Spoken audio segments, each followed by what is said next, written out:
We got this from Drop Site News. Bari Weiss says she wants to use her new perch at CBS News to redraw the lines of what falls into the 40 yards of acceptable debate. You guys ready for this one? This is what it means to get hired by CBS. All of us see that the choices that it feels like we have sometimes, which is Hasan Piker and Tucker Carlson or Nick Fuentes and, Andrew Tate, the kind of people that are rising in the podcast charts, those don't actually represent our values. And I don't think that they represent the values and the worldview of the vast majority of Americans. And so this is an opportunity to speak for the 75%, for the people that are on the center left and the center right that still believe in equality of opportunity, that still believe passionately in the American project, that still believe in all of the things that everyone in this room believes in, which is liberty and freedom and individual responsibility and in the most basic level, the right to know what is actually going on in the world. I just want to say as an aside, I really hope she's drinking wine coolers. You see those right there? Right there in the bottom right. I doubt it, but it'd be cool. Here's what I think is happening. Water. Have you guys seen the articles that the Republican Party is trying to shift back to Bush conservatism? No, terrible. No. Yeah. I think that's what they're trying to do. Yeah. I absolutely do. When Bari Weiss talks about you've got Hasan Piker and Tucker Carlson, I'm like, what about Tucker Carlson? I mean, critical of Israel or something? I mean, his last few shows have generated a lot of controversy, but before that, I would say maybe in like the past 6 months, before that, his body of work is not really that outside of the conservative norm. What I think we're going to see when she says the center left and the center right is a return to the Bush conservatism and the Kerry Democrat types. That's the uniparty machine they want. And these worldviews that exist outside of it are going to be excised out. She just got hired by CBS to basically run their news team. I think this was kind of the business pitch she had the whole time. The news organizations all went super woke and crazy, start a new one, be fairly moderate left, still liberal. Then once they fail, because they will, we make the pitch, we go in, and then we decide what is going to be the acceptable 40 yards in the debate. So the question then becomes, what happens to Tucker, Hasan Piker, Fuentes, and Candace Owens? Because the only way you do this, the only way you redraw the lines is by banning people, is by shutting them out, refusing to book them, and working with big tech companies to reduce their footprint.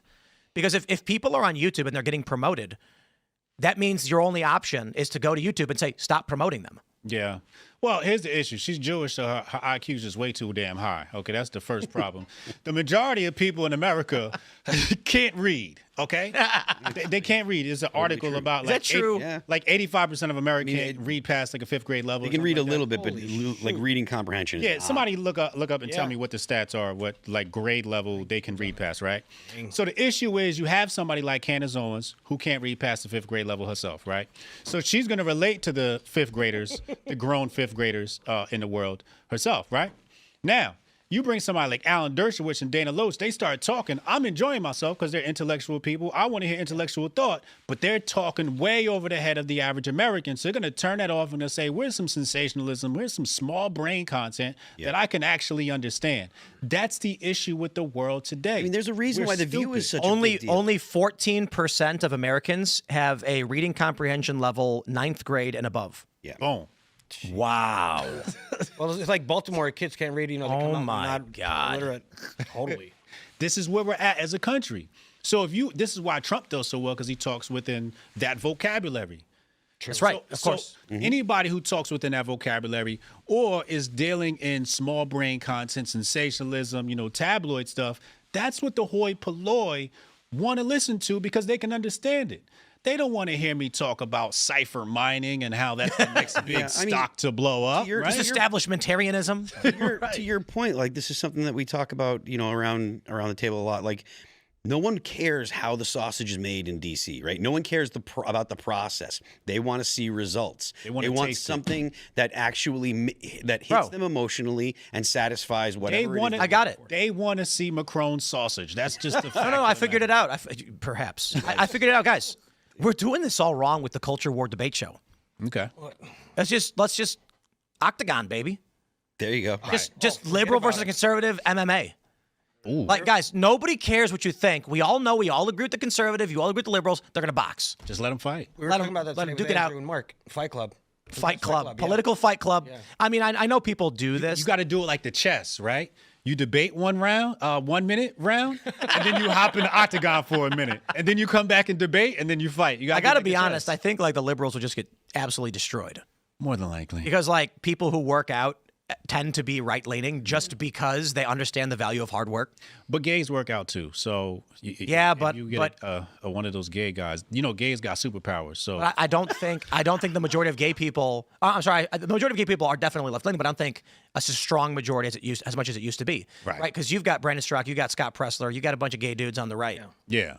And Scott Press is about 8 feet tall, so He he's is. definitely He gonna is. whoop some ass. Yeah, but he's also so slim. He is slim. I think he's like gonna wrap. Mr. Fantastic. He can like wrap He's got around you. reach, and- man. He's got that reach, you know? You got to get inside that. And he can inside the hair reach. whip you. You ever see that? When you whip the hair, whoosh, Yeah. like that's what Black Widow did in Avengers. Yeah. And even if Yeah. they're like fat dudes, you know, they're working blue collar for the most part on the, you know, on the red side, on the non-libs, so they can kick butt too. I'm gonna let me just burn every bridge that I can. Please do. Let's do it. I've been having some conversations behind the scenes. I've said it 50 billion times. There are a lot of people asking me about what's going on at Turning Point USA, like why we weren't invited and all that stuff. And you know, obviously, like already there's some tension there, but we didn't get invited. They had filled the slot we normally use for everybody who just doesn't already know this. Wait, time out. You gotta repeat that again. What'd you say? Say that in my good ear. They filled the slot we normally. You got uninvited from TPUSA? It's not that we were uninvited. We weren't invited. You were not invited. Yeah. But you were there previous years. We were out of. I think they've had 4 years, right? We were there for the past 3 Oh wow. Consecutively. consecutively on stage doing Timcast IRL in our normal time slot. And so it sounds like to me you got snubbed, but continue. So here's the point: is over the past couple of months we've been reaching out, being like, just let us know when you know like what the schedule is going to be like, what we need. And they're like, no, we got you. Don't worry, the plan's the same. Don't worry about it. And they actually knew months in advance that they had filled we weren't going to be invited. And instead of telling us, they just said we're working on it, until finally the response I actually got was, you know, we weren't going to have you, but maybe we can try and make this work. They were mad. They claimed it was because of something I said, which is not true. And then I just said, look, we're not playing this game. The reason I bring this up is my honest assessment. They've since invited us back. And, you know, and with respect to the guys over there, you know, Jack Posobiec, he's a great friend. He's a good dude. I respect him tremendously. They've said, we're going to make this work. We don't want you to miss out. This shouldn't have happened, all these things. And, you know, even now, I would say this has been a detriment to our working relationship. But for the most part, it's like, guys, we're not a part of TPUSA. We go there once a year for the big end of the year thing as part of this movement, and they don't want us there. And now the question is, what's going on? Well, the Bari Weiss video pretty much shows exactly what's going on. There is an effort, in my view, from the highest levels of donors, politicos, at all these organizations to bring it back to Bush-level politics. We want the Bush Republicans, the Kerry Democrats. We want Romney Obama. We want McCain Obama. Why? Both of those parties represented foreign intervention. And during the Bush years, if you were not in favor of these interventions, something was wrong with you. Yeah. There was only a marginal difference. Now, I'm totally fine. I like the idea of us coming together as a country and only having marginal differences. However, I believe the actual play that we're seeing and the future of Turning Point, and it's not to single out Turning Point, but this is a great example, is libertarians get iced out, anti-interventionists iced out, as they've always been. Center. The center is going to be the battlefield for the most part, like Barry is talking about, the acceptable 40 yards. But they want the acceptable conversation to be, well, of course we support war in Ukraine. Of course we support funding Israel, but abortion is wrong. And the Democrat says, well, of course I support funding Israel, but I think abortion is good.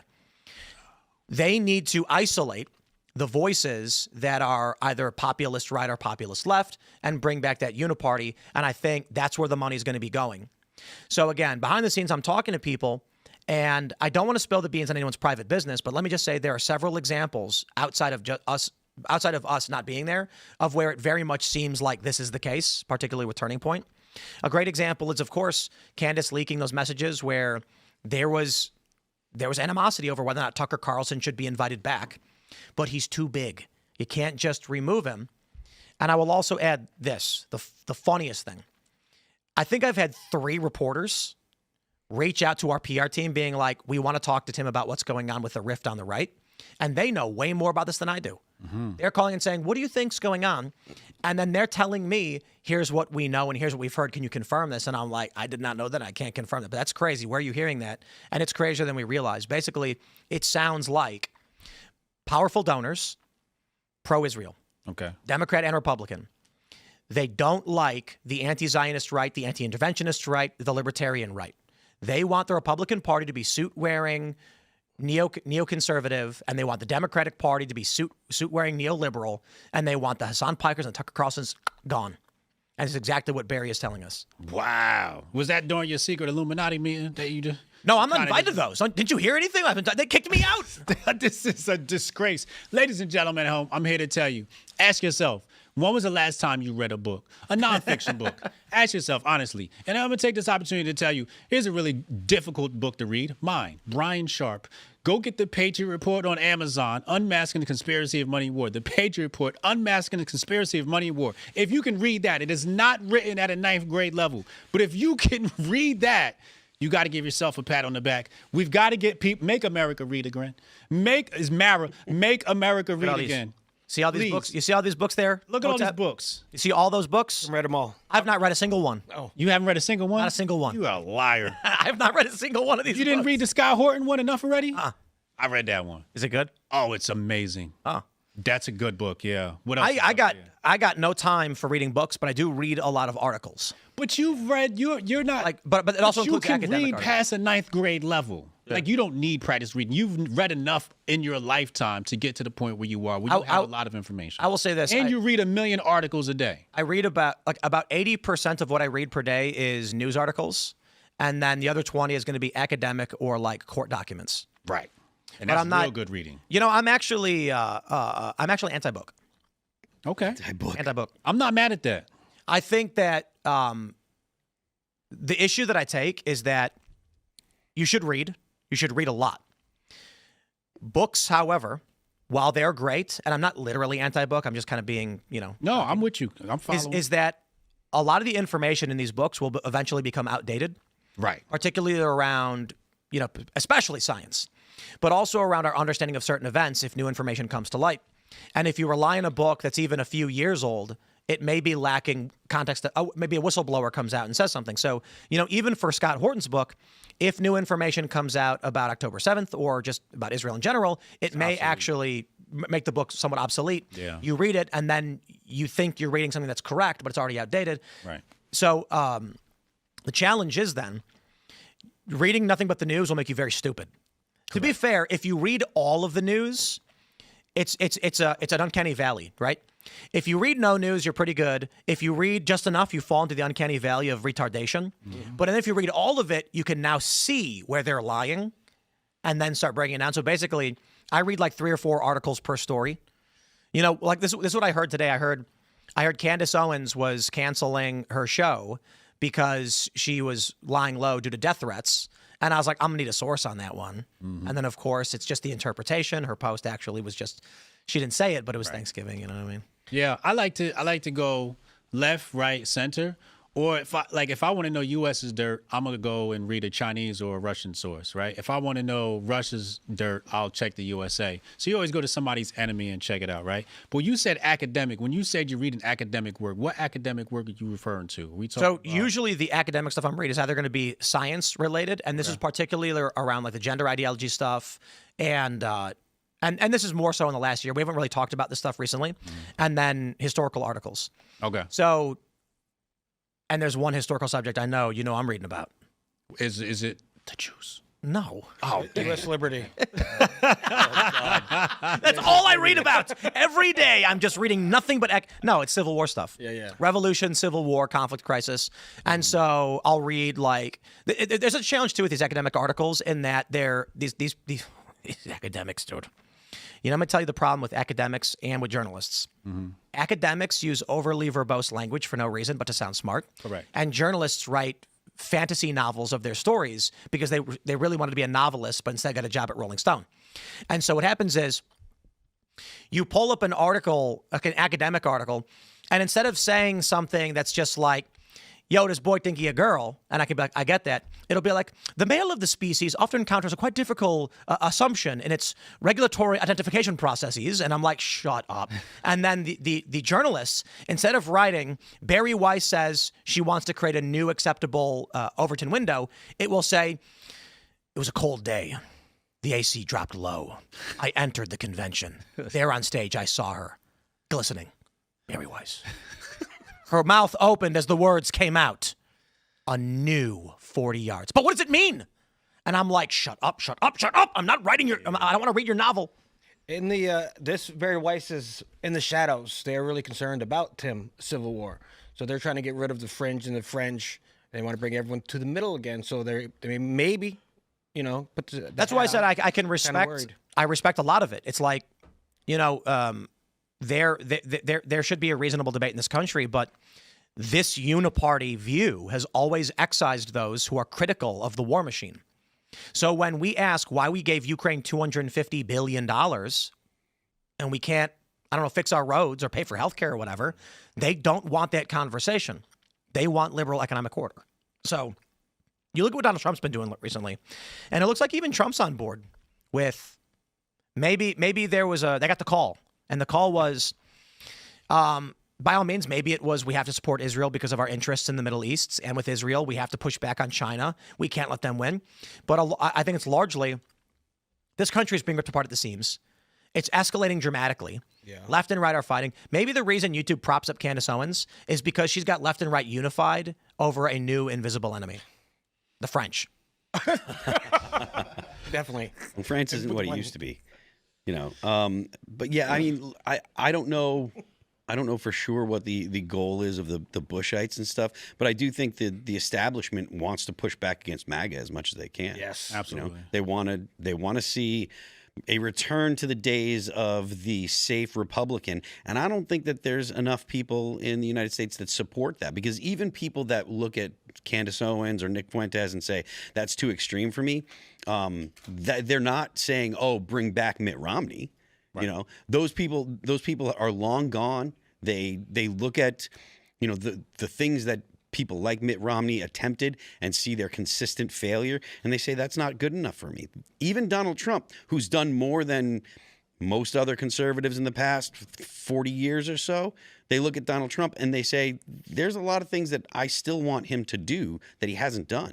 And I think a lot of the reason why he hasn't got stuff, so many things that he's promised on the campaign trail or alluded to, is because it's difficult to do. Again, back to what I was talking about earlier, difficult to do the way that our system works and the way that you get things done. The president only has limited power, and he needs Congress, and he needs. And they keep distracting them. Yep. Like we keep worrying about the Epstein files and, you know, all this other stuff, and it's just like, can he focus on me? I'm just trying to reduce my taxes and make sure the stock market go boom.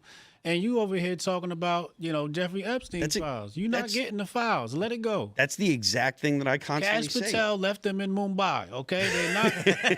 They're not coming out, people, you know? I saw him on the stand the other day. Thomas Massey was cross-examining him. He like, yeah, I got some workers here. They're working on it right now. Cash, did you see him? Well, I trust my workers. Cash, I had to look it up myself. I said, ChatGPT, what is his job? It said director. Is that the head of the FBI? Yes, it is. Does that mean he should be the one looking into the Epstein files? It said, yes, he should. And I'm like, well, what is going on here? So obviously, I don't know. Maybe they showed him, you know, the JFK tape or something and told him, you know, whatever. I don't know. But to your point, Cash ain't doing his job. To your point, you said it yourself. You're worried about lowering your taxes and you want the stock market to go. Yeah. That's the real metric that people care about the most. It's correct. Kitchen table issues. Can my dollars buy enough for me to pay for groceries, pay my bills, and save a little money for me to go on vacation and save money for my kids' future? You know, that's what Americans want. Right. You know what really bothers me is when, you know, you get people and they're like, Tim works for Netanyahu, you know, the small hats or whatever they're saying, or Tim's a Fed and all this stuff. And I'm like, you know, like relaxing and how like easy and reassuring it would be for me in this job if they would just literally give me a file of like, if you say these things, we will promote your show on YouTube. Make your life so much easier. Could you imagine if the feds came to you and said, Hotep, say these things and you'll be #1 on YouTube? You'd be like, oh, now I don't got to figure out the algorithm. I just know exactly what to say. Look, hey, Israel, if y'all got $7K for a post, give me a call. I drop the post right now. Wire it, cash at me, $7K. I'll type whatever the hell you want. $7K for a post. Per post? Yeah. I was talking to Easy this money. I don't give a damn. I was talking to this liberal dude, and he was like, he's like, you wouldn't take money? Because like the Russia thing, he's like, did you really take money from Russia? I was like, I did not. And he's like, you wouldn't though? And I was like, I would not. And he was like, but hold on, like, if they came to you and said, you can say whatever you want and we're going to give you, you wouldn't do it. And I was like, no, I wouldn't do it. I don't need it. And I don't want it. Tim's already rich, y'all. He don't need nobody money. Then he goes, man, I wish Qatar would give me money. I'd take it in 2 seconds. I don't care. F Israel. Who said? He said who? Some liberal guy. It wasn't. He said he wishes who give him money? Oh, Qatar. Who's Qatar? Qatar. Oh, Qatar. Okay. Yeah. Qatar. That's what we say. That's what you guys say? Okay. No, I don't know. Qatar. Qatari. Yeah. You know what I mean? And I bet you Should we board? these liberals have been going to these NGOs and these PACs and being like, pay us. The story's been known for over a year now where they've been going and be like, why won't you give us money so we can do more of this stuff? Right. And then they make up fake stories, bro. I'm sitting down at their poker table and there's this old liberal guy and he goes, who's backing you? And I was like, no one. And he goes, BS. Someone's giving you money. And I was like, yeah, my sponsors, my members, advertisers. And he's like, yeah, but like, who in the administration? And I said, I've never received a dime from anybody in any political organization, be it Trump or otherwise. And he was like, really? And I was like, yeah, I just happen to have like 10 million followers across the board. And I got a bunch of paying members that pay $10 a month. And he goes, $10 a month? And I was like, that's what it is on the website. And he goes, I better delete those posts. No joke. That literally happened. I like this guy. I better delete those posts. Legit. That's hilarious. He said that he was going on my Facebook and just posting like, you're bought and paid for, you're funded by Trump. Yeah. Nah. But we like this guy. He's a liberal guy. We know him. He's at the poker table, and he's funny. Thanks for checking out this clip from Timcast IRL. Make sure to watch the show live Monday through Friday at 8 p.m. Subscribe to this channel, and we will see you all there.